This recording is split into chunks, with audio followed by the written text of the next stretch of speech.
Allons à la rencontre de Frédéric, un jeune auto-entrepreneur passionné par le métier de barman. Alors en fait, donc moi je suis cuisinier d'origine, donc j'ai fait l'école hôtelière, vraiment en version cuisine, donc pendant 4 ans à Alexandre Dumas. Et après donc j'ai fait 10 ans dans la restauration, des assez bons restaurants, Crocodile, Buraisel, des bons restaurants étoilés. Et après en fait je me suis dit qu'en fait j'étais derrière ma cuisine, il me manquait le contact vraiment aux clients.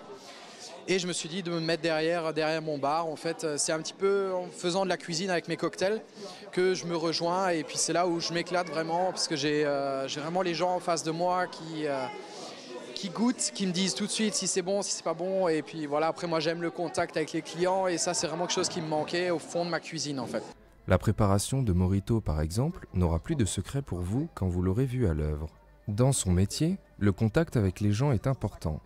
Donc moi déjà j'aime partager effectivement mes cocktails et en plus on m'a dit que j'allais faire une présentation ici à Gundershofen. Alors je dis faire une présentation ça montre encore, moi j'aime faire apprendre en fait que les cocktails c'est quelque chose c'est vraiment un métier en fait être barman. C'est pas simplement en fait tirer une bière, ouvrir, fermer, c'est vraiment quelque chose c'est une création, c'est tous les jours en fait quelque chose de nouveau, des clients nouveaux. Donc justement c'est l'adaptation. On fait aussi un petit peu de la psychologie, mais c'est ça qui est sympa aussi, c'est d'être ouvert en fait au monde.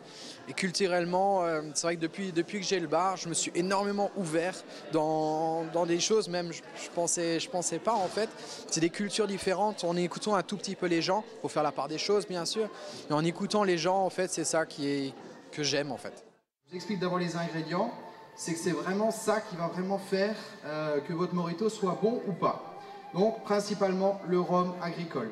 Ça c'est vraiment pour ceux qui aiment les Moritos assez, on va dire assez forts en goût. Si vous préférez donc les Moritos un petit peu plus légers, donc là vous allez plutôt aller vers le cubain en fait. Ça sera un petit peu plus léger en goût. Le Perrier, après vous prenez eau gazeuse, la Carola avec les grosses bulles, ou alors la Badois rouge aussi, ça fonctionne aussi, mais ce qui est important c'est vraiment les grosses bulles. La menthe fraîche, toujours menthe fraîche. Après, donc bien sûr en été, on en a bien plus, ils ont beaucoup plus de goût. Et les citrons verts, surtout verts, jamais de citron jaune. Et Mexique ou Brésil. Ça c'est aussi très important, vous avez un petit peu partout de citrons. En fait, c'est vraiment les petits citrons. Des fois vous avez vraiment des gros citrons, je ne sais pas trop d'où ils viennent, mais ça c'est vraiment très important, c'est vraiment le citron. Et le sucre de canne. Alors je vais vous expliquer après pourquoi je prends les deux. Et la glace pilée. Ses prestations à domicile lui ont permis de voyager dans une bonne partie de la France, ainsi qu'au Luxembourg, en Belgique ou en Suisse. En fait, le domicile, déjà c'est quelque chose qui est vachement porteur. On rentre un petit peu dans l'intimité des gens et c'est vraiment quelque chose que j'aime énormément. Et en fait, qu'on reçoit, c'est une autre vision quand il y a quelqu'un qui vient te voir en fait. Dans ton établissement, c'est complètement différent que quand tu vas vers les gens en fait. Là, entre guillemets, tu rentres dans le particulier pur en fait, et c'est vraiment ça qui me plaît. J'aime bien sûr mon bar et mes clients, d'ailleurs j'ai vraiment un super client, mais ça me fait vraiment sortir de mon bar, parce que je pense que je l'aurais déjà quitté, parce que c'est très très dur, surtout la nuit en fait. Moi je fais vraiment travailler que la nuit.